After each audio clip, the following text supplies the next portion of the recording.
I'm Jay Bryson, the Chief Economist of the Corporate and Investment Bank at Wells Fargo, and I'm joined today by my colleague, economist Michael Puglisi. So, Mike, earlier this spring, the Biden administration proposed two large pieces of legislation, the American Jobs Plan and the Americans Family Plan. Can you just bring us back up to speed of what those two pieces of legislation are? Yeah, Jay. So those proposals in the spring were around 4.5, roughly, trillion dollars of new spending and tax credits and tax cuts across a wide range of policy areas. These included physical infrastructure, roads, bridges, water, etc., and then several other areas like child care, healthcare subsidies, tuition-free community college, green energy, etc., etc. And so both of those policies were proposed in the spring by the Biden administration. And that includes not just the spending side that I just mentioned, but also new tax increases.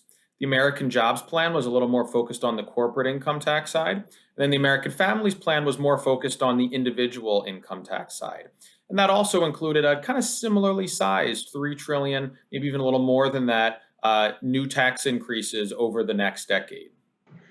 Okay, great. So here we are a few months later. These bills are in front of Congress. So, what's the state of play right now?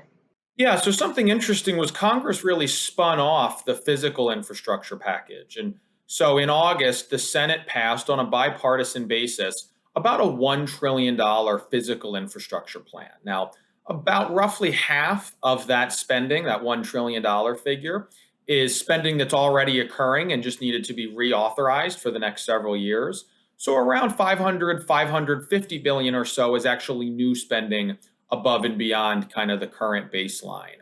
So that was spun off and passed in the Senate. It has not yet passed the House of Representatives. And that's because they're still waiting for additional progress on the second leg of this, which is where there's a budget reconciliation bill that is slowly working its way through Congress. So the first step in a budget reconciliation bill is you have to pass a budget resolution. That was passed by both the House and the Senate in August. And now we're at the phase where policymakers really get down to brass tacks in terms of determining what policies would and would not go in the bill. What kind of tax increases would be in it, which ones would not, how should policies be designed so that they achieve their desired policy outcome, what should be the ultimate size of the bill. All of these questions are attempting to be answered right now by Democrats in Congress and the White House as they attempt to use that budget reconciliation tool to pass the remainder of their policy priorities. Okay, great. So we're talking trillions of dollars of new spending coming up, right? Is that going to happen? Is that your baseline case here? Yeah, so there are some hurdles here for the Democrats in the sense that they have very thin majorities. They can only afford to lose a few votes in the House of Representatives. And then in the Senate, it's 50-50 between Democrats and Republicans, with Vice President Kamala Harris casting the tie-breaking vote. So there's not a lot of margin for error, and there's some disagreement within the party. Some of the more moderate members think that around $3.5 trillion on the spending and tax credit side is too big. And they want to see that scaled back, both on the outlay side and on the pay for revenue side. Other members of the Democratic caucus are at the opposite approach, and they think that this is the appropriate amount. They frankly wish it was even a little bit bigger, and they don't want to see it scaled back a whole lot. And given how thin those majorities are, it's quite challenging to navigate, again, for the Democratic majorities in Congress and the White House. Ultimately, our view is that something will eventually get done on the reconciliation side, but that it'll have to be scaled back from that 3.5 trillion number to maybe something like 2 trillion or a little bit more than 2 trillion, with around half to two-thirds of that paid for with new tax increases. Of course, really anything can happen. There's a lot of uncertainty at this point, both in terms of the macro size of it and the micro description of what actually ends up inside the bill in terms of individual policies. There's a chance they're not able to come to an agreement at all. And of course, there's a chance it might be a bit bigger than $2 trillion when all is said and done. But I think our base case view is that eventually they will pass something by year end and it'll be roughly that size of $2 trillion or so. And so, Jay, let's say something along those lines does in fact pass. What do you think the economic impact would be over the next couple of years?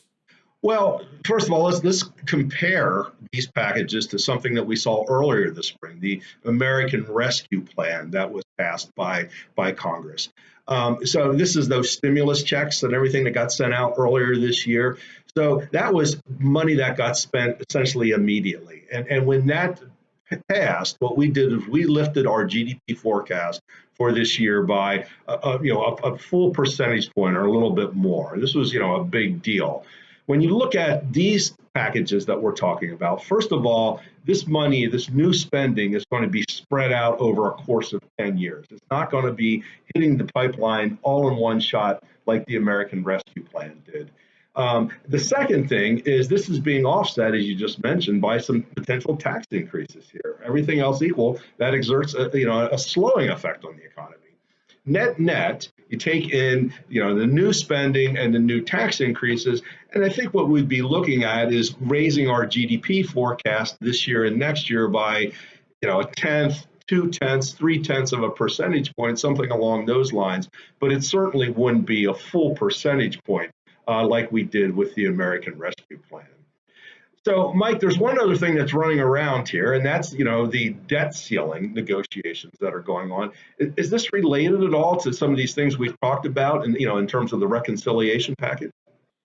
Yeah, it's a great question, Jay. So in addition to the reconciliation package and these, changes to tax and spend policy, on a parallel track, you've also got some more traditional fiscal deadlines on the horizon. So regular order government operations need to be funded by September 30th, or we'll have a government shutdown starting on October 1st.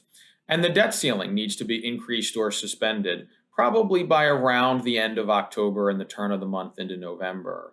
The Treasury has been operating under the debt ceiling since the beginning of August and utilizing extraordinary measures to remain solvent. But two pretty key deadlines we have there on the horizon.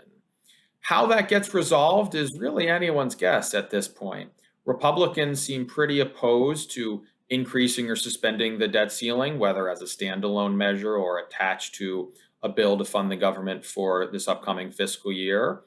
And on the other side of the aisle, Democrats have been fairly opposed to just passing a debt ceiling increase on a partisan basis that relies on simple majorities and going back and making some changes to their budget resolution. So we're at a bit of a standstill on this point, and there's certainly a real risk that we could end up with a government shutdown at the beginning of October and maybe a potentially serious debt ceiling fight a little bit later in that month. And as we've seen in previous debt ceiling fights like 2011, that has the potential to cause volatility in financial markets for equity prices and corporate bond spreads, et cetera, and also weigh on consumer and business confidence. So that's another area that could also have an economic impact as well as derail some of this reconciliation stuff that we've been discussing today. So certainly another area to keep a close eye on as you follow all of these developments coming out of DC.